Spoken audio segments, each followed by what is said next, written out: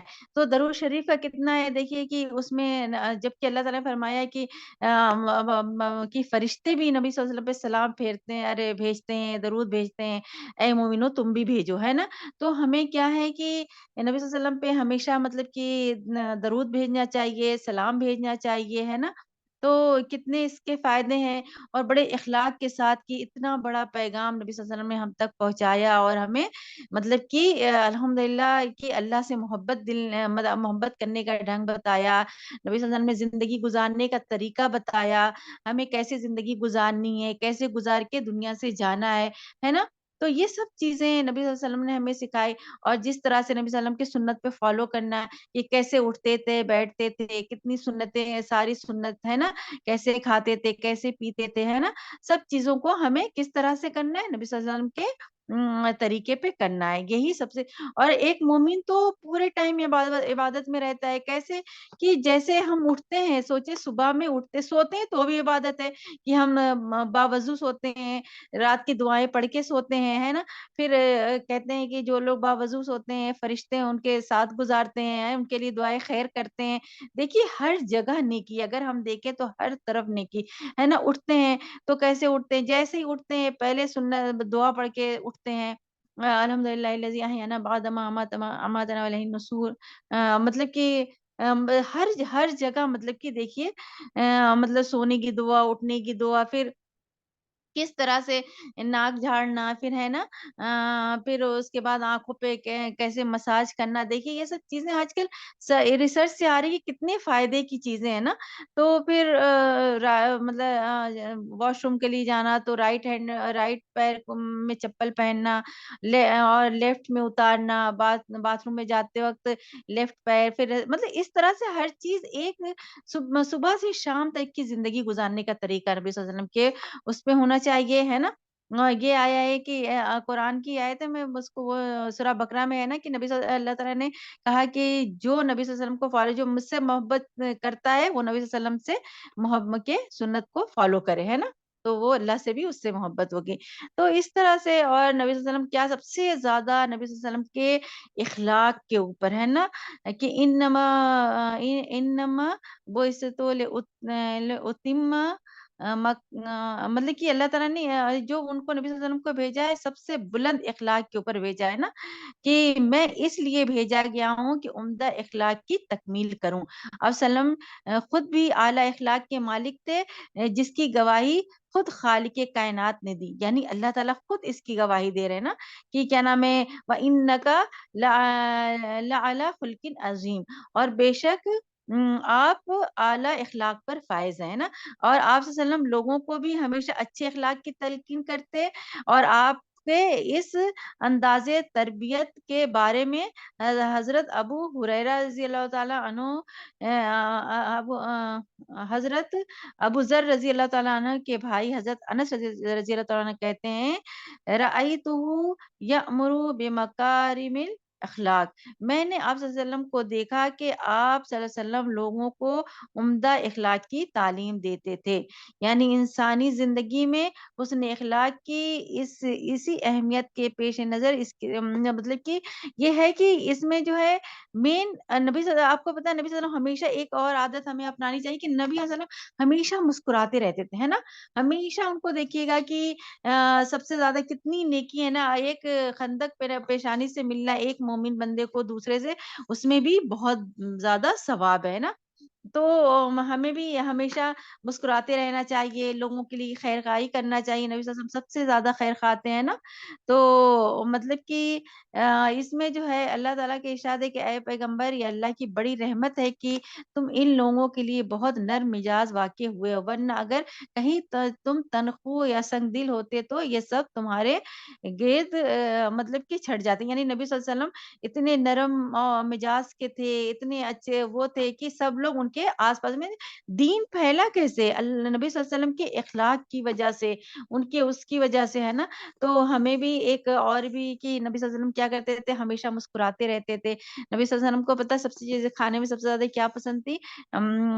گوشت جو اگلا دست ہوتا ہے نا، وہ پسند تھا۔ مطلب کہ ہمیشہ نبی صلی اللہ علیہ وسلم نے کیا کھانا کھایا، ہمیشہ وہ ریفائن نہیں جو ابھی اتنا وہ آ گیا نا، ہمیشہ کیا ہے موٹا اناج کھایا ہے۔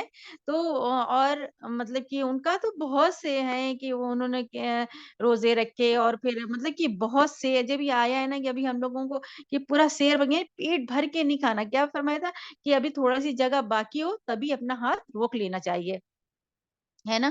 تو یہ سب چیزیں ہیں۔ کھجور پسند تھی، زیتون پسند تھا، مطلب بہت سی چیزیں، لیکن نبی صلی اللہ علیہ وسلم کو گوشت بکرے کے مطلب اگلا دست بہت زیادہ پسند تھا۔ تو اس طرح سے تھوڑی سی باتیں میں نے بتائی، اب ہم اپنے حدیث کی طرف آتے ہیں۔ تو ہم انشاءاللہ تعالیٰ اس مہینے میں زیادہ سے زیادہ کیا کریں گے کہ درود شریف پڑھیں گے انشاءاللہ تعالیٰ۔ نبی صلی اللہ علیہ وسلم وہ اس میں کہ انہوں ہمارے لیے خیر ہے، ہمارے لیے اتنی اچھی اچھی باتیں پہنچائی، اور اللہ تعالیٰ، اور یہ ایک اور بھی آتا ہے نا کہ مطلب کہ جس دین پہ اسی دین پہ اٹھایا جائے گا، مطلب کہنے کا کہ اگر ہم نبی صلی اللہ علیہ وسلم سے محبت کرتے ہیں بہت زیادہ، تو ایک صحابی تو ان کو بڑی فکر تھی کہ وہ بہت زیادہ کچھ نہیں کر پاتے، تو انہوں نے کہا کہ میں آپ کے مطلب یہ وفات کے بعد میں ایسا کیسا کون سا کام کروں تو کہ جو میں آپ کے ساتھ رہوں، تو کہا کہ کیا نام ہے، ایک تو بتایا کہ زیادہ سے زیادہ نماز پڑھنے کے لیے، پھر کہا کہ اخلاق جو اخلاق بہت بلند ہوگا وہ ہمارے ساتھ ہوگا، ہے نا؟ تو ہمیں انشاءاللہ تعالیٰ اپنے اخلاق پہ بہت وہ کرنا چاہیے، مطلب کہ اپنے نیچر کو چینج کرنا چاہیے، اور کس طرح بنانا چاہیے، نبی صلی اللہ علیہ وسلم کے پیروی کرنا چاہیے، اور جس طرح نبی صلی اللہ علیہ وسلم نے فرمایا ہے اس طرح کریں، ان کی باتوں کو فالو کریں، اور مطلب کہ اس پہ عمل کریں، اور اللہ تعالیٰ ہم سب کو عمل کرنے کی توفیق دے، ہے نا؟ انشاءاللہ کہ زیادہ سے زیادہ، اس لیے ہم دن بھر بہت سے اس میں وہ بزی رہتے ہیں نا، کبھی بھول جاتے، کبھی یہ ہوتا ہے، تو اگر ہم یہ چیز مسلسل کرتے رہیں گے تو انسان کو آٹومیٹک وہ کام کرتا ہی رہے گا، جو مطلب کہ جو سنت کے طریقے پہ کام کرتے ہیں، اگر اس پہ ہم ایک بار مطلب کہ کرنے لگے، عمل کرنے لگے، تو انشاءاللہ تعالیٰ ویسے ہی پھر ہماری زندگی ہو جائے گی نا، پھر اتنی کوشش، اتنے ایفرٹ کرنے کی ضرورت نہیں ہوگی، پہلے ایفرٹ کر لیں عمل کرنے کی، تو پھر وہ ایک عادت ہو جائے گی، ہے نا؟ تو انشاءاللہ تعالیٰ اللہ تعالیٰ ہم سب کو توفیق دے، زیادہ سے زیادہ مطلب کہ نبی صلی اللہ علیہ وسلم کی سنت پہ چلنے کی، نبی صلی اللہ علیہ وسلم کو فالو کرنے کی، ہے نا؟ ہم کو ہی فالو کرنا ہے، اور کیا مطلب کہ یہی کرنا ہے نا؟ چلیں ہم اپنی حدیث کی طرف آتے ہیں۔ حدیث ہے باب جو شخص خواہ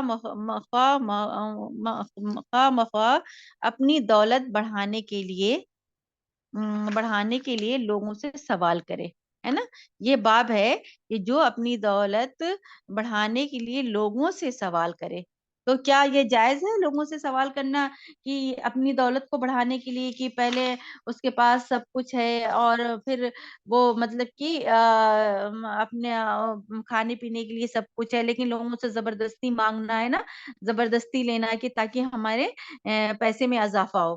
تو یہاں حدیث سے ہمیں پتہ چلے گا، جیسے ایک ڈاکٹر صاحبہ نے مثال دی تھی کہ شادی کے لیے اگر کسی سے زکوٰۃ یا صدقہ لیا ہے، تو بالکل بنیادی ضرورت پر ہونا چاہیے، مطلب لوگ کیا کرتے ہیں شادیوں کے لیے، ان کے پاس ہے کہ جیسے بنیادی ضرورت پوری ہو جائے، شادی ہو جائے، وہاں تک تو ٹھیک ہے، زکوٰۃ لے لیا یا کچھ بھی کر لیا، لیکن اگر لے کر کے اس میں بہت زیادہ مطلب کہ فضول خرچی کر رہے ہیں، اور لوگوں کا پیسہ لے کر کے کارڈ وغیرہ دیکھیے اتنا اچھا وہ کرنا، اور اس پہ اتنی زیادہ شان و شوکت سے شادی کرنا، ہے نا؟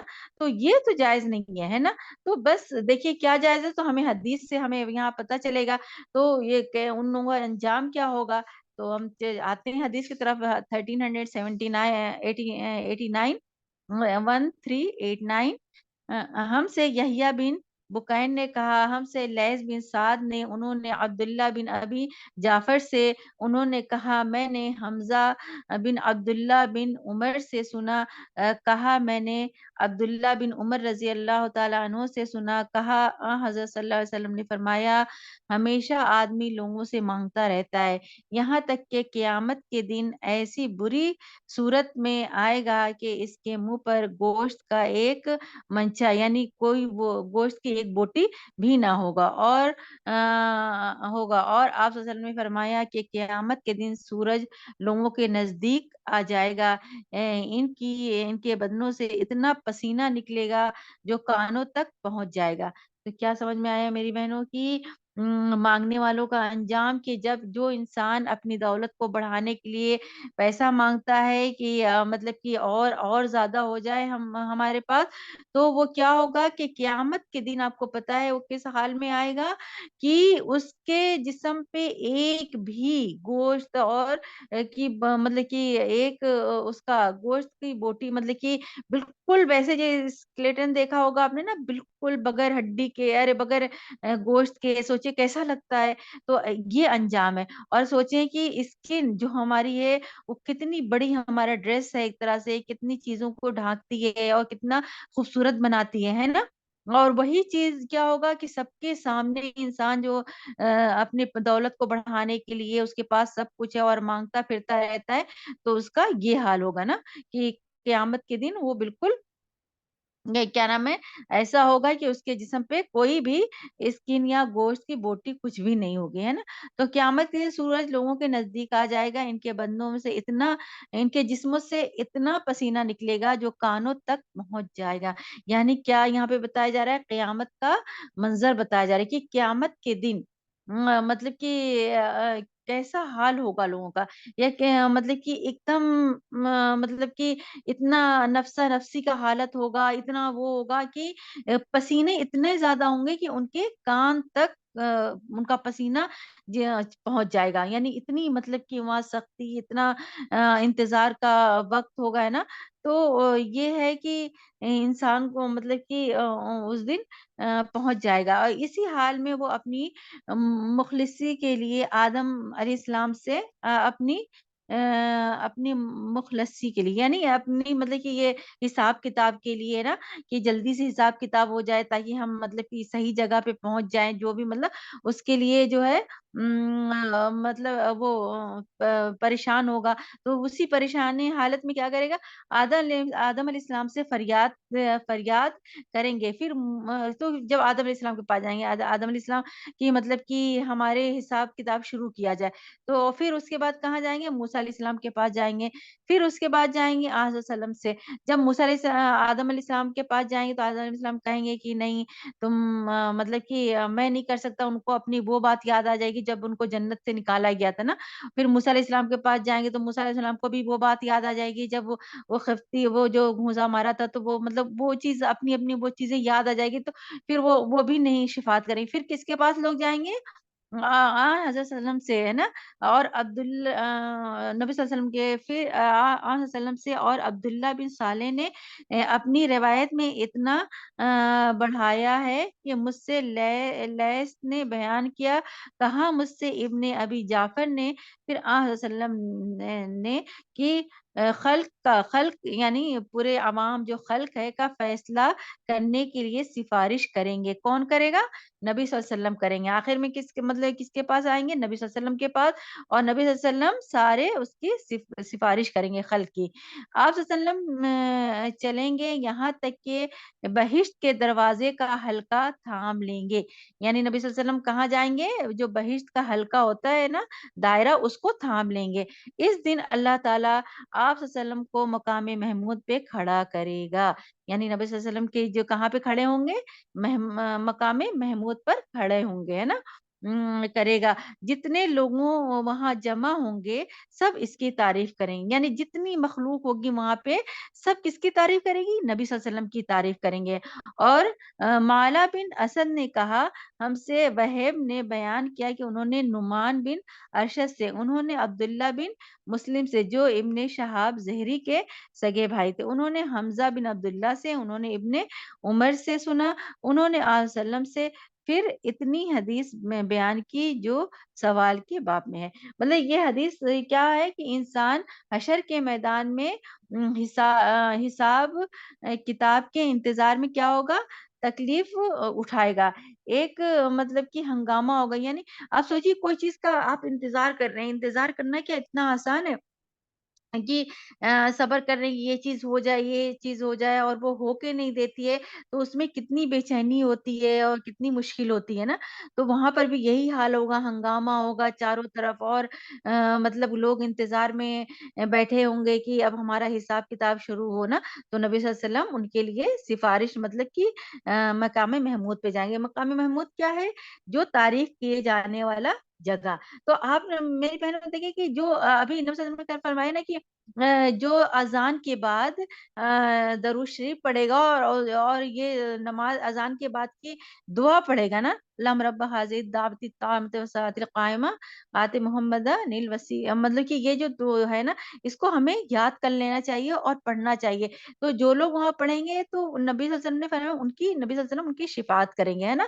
تو مطلب کہ یہ دعا بھی بہت جامع ہے، اور یہاں پہ اور یہ بتایا ہے کہ آپ نبی صلی اللہ علیہ وسلم نے فرمایا تھا کہ ہر اذان کے بعد یہ دعا میرے لیے پڑھو۔ امید ہے کہ نبی صلی اللہ علیہ وسلم ہمیں، ارے اللہ تعالیٰ ہمیں مقام محمود پہ کھڑا کرے گا۔ تو دیکھیے وہی مقام محمود ہے کہ جہاں نبی صلی اللہ علیہ وسلم کھڑے ہوں گے، وہاں شفاعت کریں گے، اور یہ سب سے اونچی جگہ، اور بہت یہاں سے مطلب کہ لوگوں کا وہ ہوگا۔ چلے پھر آگے کیا؟ آپ کی سفارش ساری مخلوق کے لیے ہوگی اس وقت تک، مطلب کہ مخلوق مطلب جب تک نبی صلی اللہ علیہ وسلم کی شفاعت نہیں ہوگی، جب تک فیصلہ نہیں ہوگا، اس وقت تک کوئی وہ نہیں ہوگا نا۔ تو اس میں کیا ہوگا کہ نبی صلی اللہ علیہ وسلم شفاعت کریں گے سب کی، اور یہ ہے کہ جو اگر سزا مطلب کہ جھیل لیا ہوگا، اس کی بھی شفاعت کریں گے کہ مطلب کہ اپنے گناہوں کی اس کو جنت میں ڈال دے۔ تو یہ تو بہت بڑی مطلب آگے آپ کے آئے گی بھی انشاءاللہ۔ تو یہ چیز ہے کہ نبی صلی اللہ علیہ وسلم کیا ہوگا کہ اب دیکھیے نفسا نفسی کا حالت ہوگا، اور ہر جگہ مطلب کہ مخلوق جو اللہ کی خلق ہے، ادھر آدم علیہ السلام کے پاس جائے گی، موسیٰ علیہ السلام کے پاس جائے گی، پھر اور سبھی مطلب کہ مطلب پیغمبر کے پاس جائے گی، لیکن جو ہے کون شفاعت کرے گا؟ نبی صلی اللہ علیہ وسلم کریں گے۔ تو ہم کتنی خوش قسمت ہے بہنوں کے نبی صلی اللہ علیہ وسلم کے ہم امتی ہیں، ہے نا۔ الحمدللہ الحمدللہ الحمدللہ کہ ہم کیا نام ہے، ہم نبی صلی اللہ علیہ وسلم کی امتی ہیں۔ ہمارا کتنا بڑا وہ ہے کہ نبی صلی اللہ علیہ وسلم ہماری بھی شفاعت کریں گے، اور کی بھی کریں گے، لیکن ہمیں اس کے لیے یہ نہیں وہ ہو جانا چاہیے کہ ہم جتنا بھی گناہ کریں اور نبی صلی اللہ علیہ وسلم ہمیں شفاعت کر دیں گے، نہیں میرے بہنوں، کہ ہمیں نیک اور اچھے عمل کرنا چاہیے، اور تاکہ نبی صلی اللہ علیہ وسلم کا بھی سر اونچا رہے کہ کیا ہماری امت جو ہے اتنی اچھی امت ہے، تو ہمیں اچھی امت بن کے جانا ہے، نہیں کہ مطلب کہ ویسی نا کہ مطلب کہ نبی صلی اللہ علیہ وسلم کے بھی مطلب یہ شفاعت کریں، اور مطلب کہ ہم سے خوش رہے، ہے نا۔ جب یہ ہے نا کہ وہاں پر کہ نبی صلی اللہ علیہ وسلم ہمیں کیسے پہچانیں گے؟ نماز کے مطلب کہ وضو کے نشان سے پہچانیں گے۔ تو اس کا مطلب دنیا میں رہتے ہوئے ہمیں نماز اور وضو کی بھی پابندی کرنا چاہیے، ہے نا، اور بدعت بالکل بھی نہیں کرنا چاہیے، کیونکہ اگر ہم بدعت کریں گے تو کیا ہوگا کہ نبی صلی اللہ علیہ وسلم تو ہمیں نہیں پہچان پائیں گے، لیکن فرشتے وہاں سے ہٹا دیں گے کہ یہ دنیا میں رہتے ہوئے یہ کہ آپ کے جانے کے بعد یہ اس نے بدعت کیا، تو اس کی سفارش نہیں ہوگی پھر ایسے۔ تو کیا ہوگا کہ اللہ تعالیٰ ہمیں بدعت سے بچائے، ہے نا۔ تو جو نبی صلی اللہ علیہ وسلم نے کیا ہے ان کی سنت کو فالو کرنا، اس پہ چلنا، ہے نا، اور دنیا میں رہتے ہوئے آخرت کی تیاری کرنا۔ چلیں ہم آ جاتے ہیں دوسرے باب پہ، باب ہے 936، باب ہے قول اللہ تعالی، باب اللہ تعالی کا سورہ بقرہ میں فرمان۔ اب دیکھتے ہیں کہ اس میں کیا فرمان ہے، کہ اس باب میں کہ کس قدر مال سے گنا حاصل ہوتی ہے۔ اللہ عز و جل کا ارشاد ہے، کیا ارشاد ہے؟ لا یسألون الناس الحافا، ہے نا، کہ وہ لوگ لوگوں سے چمٹ کر نہیں مانگتے، اور کتنے مال سے آدمی مالدار کہلاتا ہے نا۔ یہاں پہ یہ ہے کہ کتنے ابھی پیچھے ہم نے پڑھا نا کہ کیا نام ہے کہ کون مانگ سکتا ہے اور کون نہیں مانگ سکتا، کون مالدار ہے نا۔ وکم الغنا وقول النبی صلی اللہ علیہ وسلم ولا یجد غنی یغنیہ للفقراء للذین احسروا فی سبیل اللہ لا یستطیعون درمن فی الارض یحسبهم الجاہل اغنیاء من التعفف الی قولہ فإن اللہ به علیم۔ تو یہاں پہ یہ کیا ہے کہ لا یسألون الناس الحافا، یعنی تو یہاں پہ کیا بتا ہے، وہ لوگ جو چمٹ کر سوال نہیں کرتے. کیا ہے؟ وہ لوگ جو چمٹ کر سوال نہیں کرتے. نبی صلی اللہ علیہ وسلم نے فرمایا وہ شخص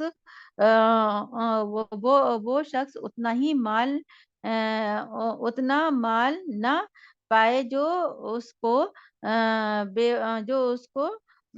بے پرواہ بنا دے. ارشاد باری تعالیٰ یہی ہے کہ للفقراء الذین احصروا فی سبیل اللہ فإن اللہ علیم. سورہ البقرہ. ان فقراء کے لیے جو اللہ کے راہ میں اس طرح گھیر گئے ہیں کہ اپنی معاش کے لیے زمین میں چل پھر نہیں سکتے، ہے نا. ان کے سوال نہ کرنے کی وجہ سے ناواقف لوگ انہیں خوشحال خیال کرتے ہیں. آپ ان کے چہروں سے ان کی کیفیت ان کی کیفیت پہچان سکتے ہو. وہ لوگوں سے لپٹ کر سوال نہیں کرتے. ان پر تم جو مال بھی خرچ کرو گے تو اللہ تعالیٰ یقیناً اسے جاننے والا ہے. یعنی یہاں پہ بتایا، دیکھیے اوپر کیا ہمیں پتہ چلتا ہے کہ کون لوگ مانگ سکتے کون نہیں. کی اگر جس کے پاس مال ہے تکاثر کے لیے مانگ رہا ہے تو اس کے وہ کیا ہوگا کہ اس کے جسم پہ کوئی گوشت کی بوٹی نہیں ہوگی. تو اب یہ سوال ہوتا ہے کہ کون لوگ مانگ سکتے ہیں نا. تو یہاں پہ یہ بتایا گیا ہے اصحاب صفا کی طرف اشارہ ہے جو علم کی خاطر، ہے نا، علم کے خاطر نبی صلی اللہ علیہ وسلم کے پاس صفا کے مقام پر رہتے تھے. یعنی علم حاصل کرنے کے لیے اور اپنے علم کو بڑھانے کے لیے اور سیکھنے کے لیے وہ صفا کے مقام پہ رہتے تھے. وہ کتنا بڑا تھا؟ وہ 300 to 400 لانگ تھا. وہ لوگ اپنے لیے کوئی تجارت یا کمائی کرنے کے قابل نہ تھے وہاں پر. یعنی یہ کرنے کا مطلب وہ قابل نہیں تھے اس وجہ سے نہیں کہ کیا نام ہے وہ کما نہیں سکتے تھے یا کر نہیں سکتے تھے، لیکن وہ کیا کرتے تھے، وہ علم حاصل کرتے تھے تاکہ وہ نبی صلی اللہ علیہ وسلم سے ہمیشہ علم حاصل کرتے تھے، لکھتے تھے، پڑھتے تھے. جیسے ایک ہے نا، جیسے طالب علم ہم لوگ کیا کرتے ہیں کہ کلاس جوائن کیا، اس میں پڑھنا ہے لکھنا ہے، اس کا کام ہے، وہ کر رہے، یہ سیکھ رہے وہ سیکھ رہے. تو ان کے پاس کوئی ٹائم ہی نہیں ملتا تھا کہ وہ جا کے تجارت کریں یا کوئی کام کریں نا.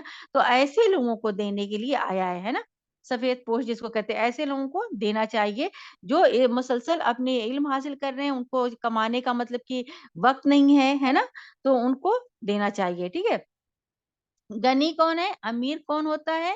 جس مال کے ہونے کے بعد سوال نہیں کرنا چاہیے. اتنا مال ہو. کتنا مال ہونا چاہیے کہ اتنا مال ہمارے پاس ہے کہ مطلب ہم کھا پی لے رہے ہیں صبح شام کا، ہمارے پاس مطلب کہ اتنا ہو کہ صبح شام ہم اپنا پیٹ بھر لے رہے ہیں. ایک جگہ آتا ہے کہ جس کے پاس صبح اور شام کا کھانا ہو وہ مالدار ہے. یعنی صبح اور شام کا کھانا ہے، اور یہ نہیں کہ بہت زیادہ ہے، بس اتنا مال ہے کہ ہم اتنا کھانا ہے کہ ہم کھا پی سکتے ہیں نا. اتنا ہو تو پھر سوال نہیں کرنا چاہیے. بنیادی ضرورت پوری ہو رہی ہے تو ہاتھ نہیں پھیلانا چاہیے. یعنی ہماری بنیادی ضرورت کیا ہے کہ ہم پیٹ بھر لے رہے ہیں، کھا لے رہے ہیں، پی لے رہے ہیں اور پہن بھی لے رہے ہیں، تو دوسرے کے سامنے ہاتھ نہیں پھیلانا چاہیے.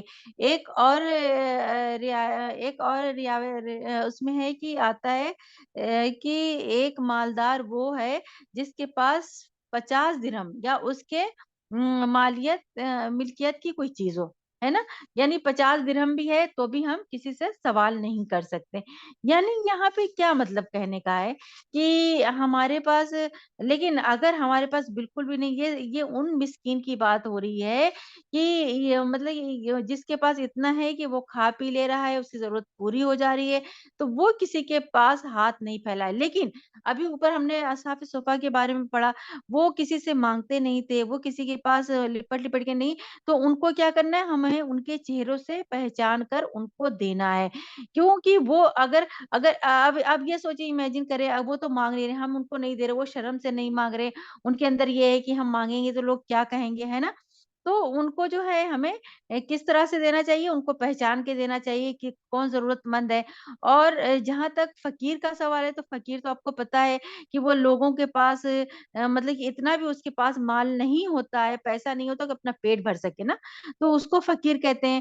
تو اس کو تو ظاہر سی بات ہے، اس کو تو دینا لازم ہے، وہ تو مانگ سکتا ہے۔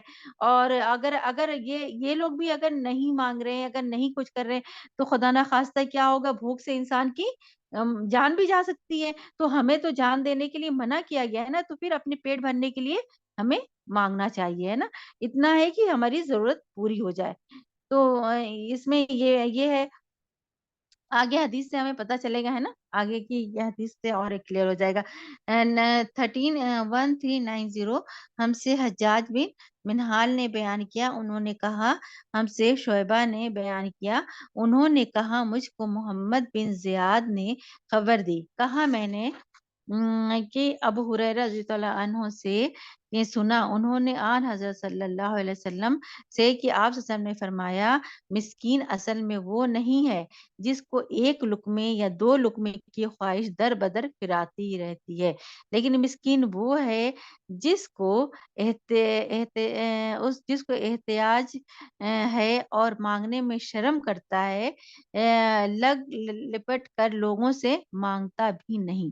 یعنی مسکین کی یہاں ڈیفینیشن بتائی گئی ہے کہ مسکین کون ہے، جس کے پاس دو وقت کا کھانا بھی نہیں ہو، وہ کیا ہے، وہ فقیر ہوتا ہے۔ جس کے پاس دو وقت کا کھانا نہیں ہوتا ہے، وہ کون سا ہوتا ہے، وہ فقیر ہوتا ہے۔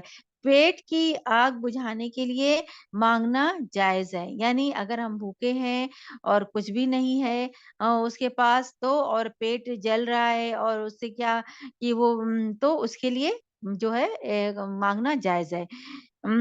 کیا اسلام میں سوال کرنا، یعنی اوپر تھا نا کہ سوال مطلب کرنے سے اور زیادہ مال بڑھانے سے تو کیا ہوتا ہے کہ یا مانگنا کہ مانگ نہیں سکتے نا، مطلقاً منع ہے نا؟ تو یہاں پہ جو کیا بتا رہا، جو جو اس میں مشارے یہ سوالی کے وجود یہاں پہ، لیکن فقراء کے لیے ہے، جو لوگ یہ فقیروں کے لیے ہے نا، کہ جو ایک وقت بھی کھانے کے لیے نہیں ہے اور مطلب کہ وہ اپنا پیٹ نہیں بھر سکتے، تو وہ فقیر ہوتے ہیں، ہے نا؟ جو مطلب کہ ان بیچارے کے پاس کچھ نہیں ہوتا۔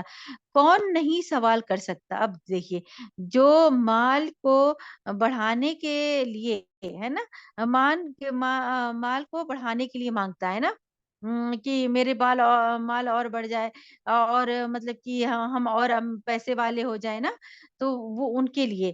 اور فقیر کون ہوتا ہے، مطلب کہ درجے کا فقیر کو تو آپ کو یہ بتا دیا کہ فقیر ہے تو وہ تو مانگ سکتا ہے اور کھا سکتا ہے نا، اتنے درجے کا محتاج کے مطلب کہ خستہ حال لوگ، جیسے خستہ حال ہوتے ہیں نا، فقیر کون ہوتے ہیں، ایک دم محتاج بیچارے، ایک دم خستہ حال لوگ نا۔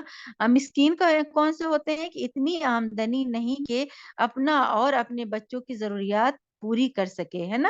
یعنی کیسے سفید پوش لوگ، جو ایسے لوگ جو کہ کما تو رہے ہیں، ان کے پاس اتنا پیسہ نہیں ہے کہ وہ مطلب کہ اپنے تھوڑے سے پیسے آ رہے ہیں، ہے نا، لیکن وہ کیا کرتے ہیں، اپنے بال بچوں کا، اپنے گھر والوں کا پیٹ نہیں بھر سکتے ہیں، تو ان کو کیا کہتے ہیں، مسکین کہتے ہیں۔ وہ غنی نہیں اور نہیں لوگوں سے لپٹ کر مانگتے ہیں، ہے نا؟ بس ان کو کیا ہے، ان کو شرم بھی آتی ہے، تو ان کو کیا، ان کو پہچان کے ہمیں دینا ہے۔ یعنی مسکین اور فقیر میں کیا فرق ہے؟ فقیر تو بالکل ہی کچھ بھی نہیں ہوگا، وہ مانگ سکتا ہے، مسکین کو بھی ہم دے سکتے ہیں وہ، لیکن اس کو ہمیں دینا ہوگا پہچان کر کے۔ وہ کسی سے سوال نہیں کرتے وہ لوگ نا، وہ کماتے بھی ہیں، ہے نا، ان کے پاس، لیکن اتنا زیادہ نہیں کما پاتے، اتنا نہیں ہو پاتا ان کے پاس کہ اپنے اپنے گھر والوں کی مطلب کہ دیکھ ریکھ کر سکے نا، کھلا پلا سکے، تو وہ مسکین ہوتے ہیں، ہے نا؟ امید ہے کہ انشاءاللہ آپ لوگ کو سمجھ آ گئی ہوگی دونوں اس کا وہ کہ فقیر اور مسکین کون ہوتا ہے اور کون مانگ سکتا ہے اور کون نہیں مانگ سکتا، ہے نا؟ حدیث ہے 1391، اس میں ہے ہم سے یعقوب بن ابراہیم نے بیان کیا کہا ہم سے اسماعیل بن علی نے کہا ہم سے خالد خزا نے، انہوں نے سعید بن عمرو بن عشو سے، انہوں نے عامر شعیبی سے، انہوں نے کہا مجھ سے مغیرہ بن شعبہ کے منشی وارد نے بیان کیا، انہوں نے کہا معاویہ نے مغیرہ بن شعبہ کو لکھا کہ تم مجھ کو کوئی حدیث لکھ بھیجو۔ یعنی دیکھیے یہاں پہ کتنی اچھی بات یہاں پہ کیا بتائی جا رہی ہے کہ معاویہ، حضرت معاویہ رضی اللہ تعالیٰ عنہ جو ہیں وہ کیا تھے، امیر تھے، وہ خلافت کر رہے تھے، اور تو انہوں نے کیا کہا کہ شعیبہ مطلب ان سے کہ مجھے کوئی نصیحت لکھو نا، کیا لکھا کہ لکھو تم مجھے کوئی حدیث لکھ بھیجو جو تم نے آج حضرت صلی اللہ علیہ وسلم سے سنی۔ یعنی کتنے مطلب کہ الرٹ، کتنا کس طرح سے ہمیں حکومت کرنی ہے، کیا اس کے باوجود یعنی ان کے پاس کوئی کمی نہیں، کچھ بھی نہیں، لیکن کتنے ڈرتے ہوئے کہ کوئی ایسی چیز جو سنا ہے مجھے نصیحت کرو جو نبی صلی اللہ علیہ وسلم سے سنا ہے نا۔ تو انہوں نے جواب میں لکھا کہ میں نے آپ صلی اللہ علیہ وسلم سے سنا کہ آپ صلی اللہ علیہ وسلم فرماتے تھے کہ اللہ کو تین باتیں ناپسند ہیں میری بہن، تین باتیں ناپسند ہے: ایک بے فائدہ بک بک کرنا، ٹھیک، دوسرے روپیہ تباہ کرنا، تیسرے بہت مانگنا، ہے نا۔ تو دیکھیے یہاں پہ کتنی مطلب کہ کتنے اچھے سے مطلب یہ چیز بتایا ہے کہ ہمیں نبی صلی اللہ علیہ وسلم نے کیا چیزیں ناپسند فرمائی، بہت کیل کال کرنا، ہے نا، کہ بہت زیادہ سوال کرنا، کہ لوگوں سے باتیں کرنا، گوسپ کرنا، قصہ گوئی کرنا، ہے نا، کہ کوئی مقصد ہی نہ ہو۔ یعنی ہم بیٹھے، ہمارے کیا ہوتا ہے کہ ہم کہیں بھی محفل میں یا کہیں بھی بیٹھ جاتے ہیں، بیکار کی باتیں کرتے ہیں کہ جس کا کوئی مقصد ہی نہ ہو، بیکار اس کی باتیں بحث مباحثہ کرتے رہتے ہیں۔ تو ایک بار کا عمر رضی اللہ عنہ کے واقعہ ہے کہ ایک صحابی آئے تو انہوں نے پوچھا ان کے بارے میں کہ یہ بات ہوگی تو میں کیا کروں گا، تو اس کا انہوں نے سلوشن بتا دیا۔ پھر وہ دوسرے دن آئے کہ اس کا حال کہ اگر یہ ہو گیا گا تو یہ کیسے ہوگا، تو عمر رضی اللہ عنہ نے کہا کہ جب پہلے وہ کام پورا ہو جائے گا پھر میں دوسری بات مطلب دوسری بات کا وہ کروں گا۔ یعنی بیکار میں انسان کیا ہوتا ہے، سوچتا ہے اس کے بعد کیا ہوگا، اس کے بعد کیا ہوگا، ہے نا، بیکار کی چیزیں۔ ابھی جب بغداد کی اس میں بھی وہ ہوا تھا کہ تباہی ہوئی تھی کہ ہلاکو خان کی جو اس میں بھی علماء کیا کر رہے تھے کہ یہ بحث مباحثہ کر رہے تھے کہ براق آئے گی تو کیا وہ حلال ہے یا وہ حرام ہے نا۔ تو اس طرح کا یہ ارے وہ اب کہاں اس وقت میں مطلب کہ یہ ہونا کہ براق آئے گی یا وہ حرام ہے یا وہ حلال ہے، وہ سب چیزوں پہ بحث مباحثہ کرنا، وہ تو ڈاکٹر صاحب نے بتایا کہ وہ تو اس وقت آئی تھی، اور کیا کہاں سے تم اس کو حلال کرو گے یا ذبح کرو گے، یا وہ تو بجلی کی طرح، وہ تو اس کے اتنی فاسٹ اس کی مطلب کہ وہ ہے اسپیڈ ہے، تو وہ کہاں سے ملے گی۔ تو اس طرح کے بحث مباحثے میں پڑھنا جس کا کوئی مقصد نہ ہو، جب ہم بحث مباحثہ کرتے ہیں تو ہم اصل مقصد سے ہٹ جاتے ہیں، ہے نا میری بہنوں، کہ جو اصل مقصد ہوتا ہے، جو بات کا وہ ہوتا ہے، جو فوکس ہوتا ہے، وہ سب چیزوں کو ہٹا کے انسان بیکار کی باتوں، بیکار کی گفتگو میں لگا رہتا ہے اور اس کا کوئی حل نہیں نکلتا، ہے نا۔ تو اسی لیے دیکھیے کتنی اچھی پیاری باتیں نبی صلی اللہ علیہ وسلم نے فرمائی کہ زیادہ سے زیادہ کیل کال یعنی بحث مباحثہ نہیں کرنا چاہیے، ہے نا۔ اس طرح کی باتیں اسلام میں ناپسندیدہ ہے نا۔ مسلمان اپنے وقت کو فضول باتوں میں ضائع نہ کریں، مطلب کہ بحث مباحثہ میں نہیں کرنا چاہیے۔ تو اس سے اور کیا مطلب بات پتہ چلتی ہے کہ جو مقصد ہوتا ہے، جو چیزیں ہوتی ہیں، اور کبھی کبھی آپ یہ بھی دیکھیں جب ہم دو لوگ بیٹھ جاتے ہیں اور بحث کرنے لگتے ہیں تو کبھی کبھی یہ بھی ہوتا ہے کہ نماز کا وقت جاتا ہے اور وہ نا ایک دم گزرتا جاتا ہے اور ہم بیٹھ کے بحث کرتے رہتے ہیں یا کچھ ایسے فضول کے کام وہ کرتے رہتے ہیں، ایک دم تھوڑا سا وقت ہوتا ہے تو کیا کرتے ہیں، کھٹ سے جاتے ہیں، دو ڈونگے مارتے ہیں اور نماز پڑھ لیتے ہیں۔ تو وہ نماز کس کی ہوتی ہے؟ وہ منافق کی نماز ہوتی ہے۔ ویسی نماز بھی قبول نہیں کی جاتی، آپ کو پتہ ہے نا کہ وہ جیسے نماز کیا آپ کو بددعا دیتی ہوئے جاتی ہے، یا اللہ تعالیٰ جس طرح اس نے مجھے برباد کیا ہے تو بھی اس کو برباد کر دے، اور اس کے منہ پہ مار دی جاتی ہے۔ یعنی میں ایک ایسی مثال دے رہی ہوں کہ مطلب کس طرح سے انسان اپنا وقت ضائع کرتا ہے، جو فرائض ہوتے ہیں اس سے بھی وہ ہٹ جاتا ہے، جو مقصد ہوتی ہے اس سے بھی ہٹ جاتا ہے، اور کس طرح سے اپنی زندگی گزارتا ہے۔ آج آپ دیکھیں کہ انہی چیزوں میں ہم پڑھ کر کے اصل مقصد سے ہٹ گئے ہیں، ہم مسلمانوں کا جو مقصد ہے، جو چیزیں ہیں جس پہ فوکس کرنا چاہیے، دین کو بڑھانا چاہیے، وہ چیزیں ہٹ کر کے ہم کس چیزوں میں جا کے پڑ گئے ہیں؟ دیکھیے کہ پالیٹکس ہے، پالیٹکس ٹھیک ہے، اگر اس کے اندر آ رہے ہیں تو ٹھیک ہے، وہ کیا کرے گا، وہ کیسے ہوگا، آگے کیا ہوگا، فیوچر میں کیا ہوگا، ابھی ہمیں پریزنٹ کا تو پتہ ہی نہیں ہے، فیوچر کے بارے میں چلے جاتے ہیں کہ فیوچر میں آنے والے وقت میں کیا ہوگا، ہے نا؟ تو انسان کو مین یہاں پہ کیا بتایا گیا کہ فوکس ہونا چاہیے، ہے نا؟ دوسری باتیں کیا بتائیں، کیا ناپسندیدہ ہے ہمارے دین میں؟ یہ بے فائدہ دوسرے روپے تباہ کرنا، یعنی جیسے فضول خرچی۔ اللہ تعالیٰ نے ہمیں پیسہ دیا ہے نا؟ تو وہ کیا کرنا ہے کہ ہم بیٹھے ہوئے ہیں، کہیں سیل لگ رہی ہے، تو کیا کرتے ہیں کہ ہمارے پاس ڈھیروں سامان ہوتا ہے، کچن کا بھی سامان ہوتا ہے، کسی کو بہت زیادہ کچن کا شوق ہوتا ہے نا، کہ چھوٹی چھوٹی سامان، یا کسی کو کپڑے کا شوق ہوتا ہے، جہاں کپڑے کی دکانوں پہ سیل لگا تو وہاں چلے گئے، بیکار میں وہ کپڑے لا کے اپنے اس میں رکھ لیتے ہیں۔ اور کبھی کبھی ڈاکٹر صاحب نے بتایا کہ لڑکیوں کی شادی ہونے والی ہوتی ہے تو وہ کیا کرتے ہیں کہ پورا باکس اٹھا کے بھر لیتے ہیں، اور بچیوں کی شادی نہیں ہوتی، وہ آؤٹ ڈیٹڈ ہو جاتا ہے، پھر اس کو صدقہ اور خیرات میں دیتے ہیں، اور جبکہ اس کی کوئی وہی نہیں رہتی۔ تو اس سے بہتر ہے کہ مطلب کہ وقت پہ، مطلب کہ بیکار پیسے کو ضائع کرنا، یعنی اللہ نے جو پیسہ دیا ہے اصل مقصد پہ پیسہ خرچ کرنا چاہیے، نہ کہ بیکار کی چیزوں میں، کہیں سیل لگائے۔ کچن کے بھی ہم نے بہت لوگوں کو دیکھا ہے کہ اتنا سامان بھرے رہتے ہیں، پھر بھی ان کو اتنا شوق ہوتا ہے نا، کچن کی چھوٹی چھوٹی چیزیں جاتے ہیں اور اٹھا کے لے آتے ہیں، جبکہ اس کا کوئی یوز نہیں ہوتا ہے۔ تو وہ بھی ہر چیزوں میں، مطلب کہ کپڑے میں، کچن میں، مطلب کہ جو بھی جو ان کو پسند ہوتا ہے، جویلری ہے جتنی پہنی نہیں جائے گی اس سے زیادہ خرید لیتے ہیں، اور سب اٹھا کے رکھے رہتے ہیں، پھر مطلب کہ وہ سب چیزیں بیکار میں پڑی پڑی خراب ہو جاتی ہے۔ تو کیا فائدہ ہے ایسی چیزوں کا؟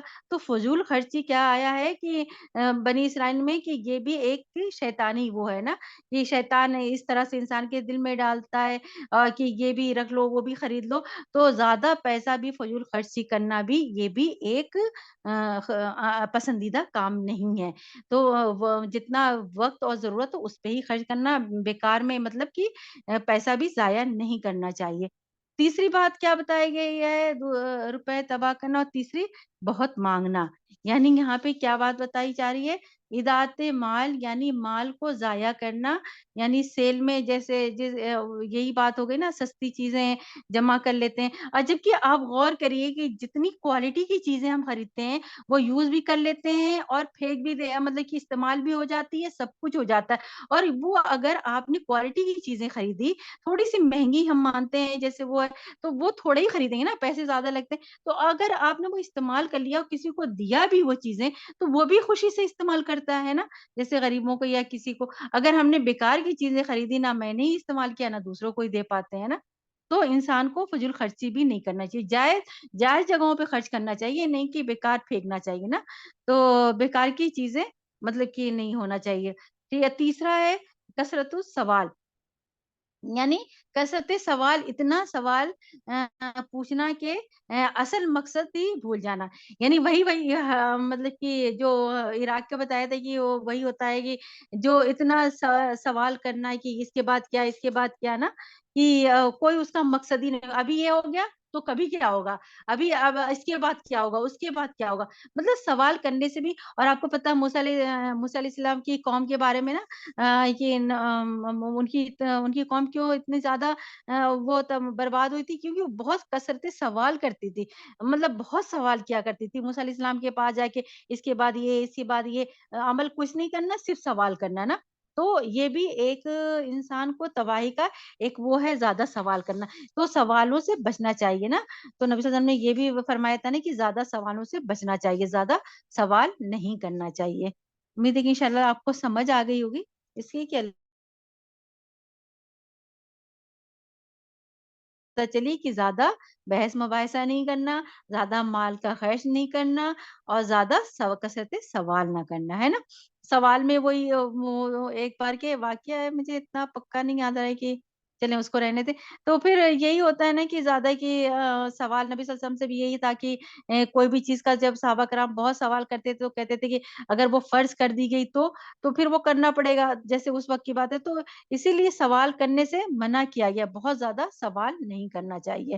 اب آ جاتے ہیں، حدیث نمبر ہماری ہے 1392، 1 392 ہم سے محمد بن عزیز زہری نے بیان کہا ہم سے یعقوب بن ابراہیم نے، انہوں نے اپنے باپ سے، انہوں نے صالح بن کیسان سے، انہوں نے ابن شہاب سے، انہوں نے کہا مجھ کو عامر بن ابی وقاص نے خبر دی، انہوں نے اپنے باپ سعد بن ابی وقاص رضی اللہ تعالیٰ عنہ سے، انہوں نے کہا آج صلی اللہ علیہ وسلم نے چند لوگوں کو کچھ مال دیا اور میں بھی وہاں بیٹھا تھا۔ آپ صلی اللہ علیہ وسلم نے ایک شخص جمیل بن سراقہ کو ان میں چھوڑ دیا، کچھ نہیں دیا، اور ان لوگوں میں مجھے وہی زیادہ پسند تھا۔ یعنی یہاں پہ کیا بات بتائی جا رہی ہے کہ مال نبی صلی اللہ علیہ وسلم نے کیا بتایا کہ یہاں پہ ایک شخص جمیل بن سراقہ کو ان میں چھوڑ دیا گیا، کچھ نہیں دیا، اور ان لوگوں میں مجھے وہ سب سے زیادہ پسند ہے۔ یعنی نبی صلی اللہ علیہ وسلم نے ان کو مال نہیں دیا، جو ان کو پسند کرتے تھے نا، ان کو مال نہیں دیا، ان کو چھوڑ دیا۔ آخر میں اٹھ کر آپ صلی اللہ علیہ وسلم کے پاس گیا اور آپ سے کان میں کچھ عرض کیا۔ میں نے کہا یا رسول اللہ صلی اللہ علیہ وسلم، آپ کو فلاں شخص کی طرف سے کیا خیال ہے؟ تو اس کو کیوں چھوڑ دیا؟ خدا کی قسم میں تو اس کو ایماندار سمجھتا ہوں۔ آپ صلی اللہ علیہ وسلم نے فرمایا مسلمان، پھر تھوڑی دیر میں میں چپ رہا، بعد اس کے بعد میں جو حال جانتا تھا اس نے زور کیا، میں نے پھر عرض کیا یا رسول اللہ صلی اللہ علیہ وسلم، فلاں شخص سے آپ کیوں خفا ہیں؟ میں تو قسم خدا کی اس کو ایماندار سمجھتا ہوں۔ آپ صلی اللہ علیہ وسلم نے فرمایا مسلمان، یعنی وہ مسلمان ہے، فرما بردار ہے، اللہ کی باتوں کو مانتا ہے، اس کا ایمان کیا ہے؟ بہت مضبوط ہے۔ اگر اس کو نہ بھی دیا گیا تو وہ مطلب کہ وہ خفا نہیں ہوگا، اس کو پتا ہے یہ چیز کا نا، جس کو نہیں دیا جا رہا، جس کے اندر ایمان ہے، اس کو سب کچھ پتا ہے۔ تو کیا مطلب نبی صلی اللہ علیہ وسلم کیا فرما رہے ہیں کہ کیوں نہیں دیا؟ کہ وہ مسلمان ہے نا، مسلمان ہے۔ سعد نے کہا پھر تھوڑی دیر میں چپ رہا، بعد اس کے یہ جو حال اس کا میں جانتا تھا اس نے زور کیا، میں نے کہا یا رسول اللہ صلی اللہ علیہ وسلم، آپ فلاں شخص سے کیوں خفا ہے؟ میں تو قسم خدا کی اس کو ایماندار سمجھتا ہوں، ایماندار سمجھتا ہوں۔ آپ صلی اللہ علیہ وسلم نے فرمایا مسلمان۔ دیکھیے کتنا نبی صلی اللہ علیہ وسلم بار بار کیا کہہ رہے ہیں کہ وہ مسلمان ہے نا، مومن جیسے مسلمان بار بار کہہ رہے ہیں کہ کیا ہے؟ وہ ہے مسلمان ہے نا، مومن نہیں ہو تو مسلمان کہو۔ یعنی میں تھوڑی دیر خاموش رہا، پھر کیا ہوا؟ اس کا وہ حال جو مجھے معلوم تھا مجھ پر غالب آ گیا، تو میں نے عرض کیا کیا اللہ کے رسول، کیا بات ہے؟ آپ نے فلاں شخص کو کیوں مطلب کہ نہیں دیا ہے نا یہ چیز؟ کیا اللہ کی قسم میں تو اسے مومن خیال رکھتا ہوں۔ آپ نے فرمایا مومن کی بجائے مسلمان کہو۔ یعنی حضرت سعد رضی اللہ تعالیٰ عنہ کہتے ہیں کہ میں پھر کچھ دیر خاموش رہا، لیکن مجھ پر پھر وہی بات غالب آ گئی ہے نا، جو میں اس کے متعلق جانتا تھا۔ تو میں نے پھر عرض کیا اللہ کے رسول صلی اللہ علیہ وسلم، کیا بات ہے کہ آپ نے فلاں شخص کو تو کچھ نہیں دیا ہے، اللہ کی قسم میں تو اسے مومن سمجھتا ہوں۔ آپ نے فرمایا مومن کے بجائے مسلمان کہو۔ اس کے بعد آپ نے فرمایا میں کسی شخص کو مال دیتا ہوں، حالانکہ دوسرا شخص میرے نزدیک اس سے زیادہ محبوب ہوتا ہے نا؟ دوسرا شخص کیا ہوتا ہے؟ اس سے زیادہ محبوب ہوتا ہے، اور اسے اس اندیشے کے اس میں کی پیش نظر دیتا ہوں۔ یعنی کیا محبت وہ چہرے کے بل کیا ہو گیا؟ چہرے کے میں گر گیا، گر جائے. یعنی سعد بن یہی حدیث بیان کرتے انہوں نے کہا کہ پھر علیہ وسلم نے اپنا ہاتھ جوڑ کر میری گردن اور منڈے کے بیچ میں مارا اور فرمایا سعد ادھر، میں ایک شخص کو دیتا ہوں. آخری حدیث تک کہ امام بخاری نے کہا سورہ شورہ میں ہے کبو کا لفظ ہے اس کا معنی یہ ہے کہ اوندھے گرا دیے گئے، اور سورہ ملک میں مکبن کا لفظ ہے وہ مکبن کا لفظ ہے وہ عقب سے نکلا ہے، عقب لازم ہے یعنی اوندے گرا، اور اس کا متعدی کب ہے کہتے ہیں کب بہ اللہ لے وجہ ہی یعنی اللہ نے اس کو اوندے منہ گرایا، کبیتا یعنی میں نے اس کو اوندھا گرایا. امام بخاری نے کہا صالح بن کیسان عمر بن زہری سے بڑے تھے اور وہ عبداللہ بن عمر سے ملے ہیں. یعنی میری بہنوں یہاں کیا بات پتہ چلتی ہے کہ کیوں اسے دے رہے تھے اور کیوں اس سے روک رہے تھے، کیونکہ آپ کو ڈر تھا کہ اگر اسے نہ دیا تو وہ کافر مطلب کہ وہ کہیں کافر نہ ہو جائے، یعنی مطلب کہ وہ دین کو برا بھلا نہ کہنے لگے ہے نا، اگر اسے نہیں ملا. اور جس کے اندر ایمان تھا اور نبی صلی اللہ علیہ وسلم اس کو بہت زیادہ چاہتے تھے اور وہ بہت زیادہ مطلب کہ ان کے قریب تھا، لیکن ان کو نہیں دیا.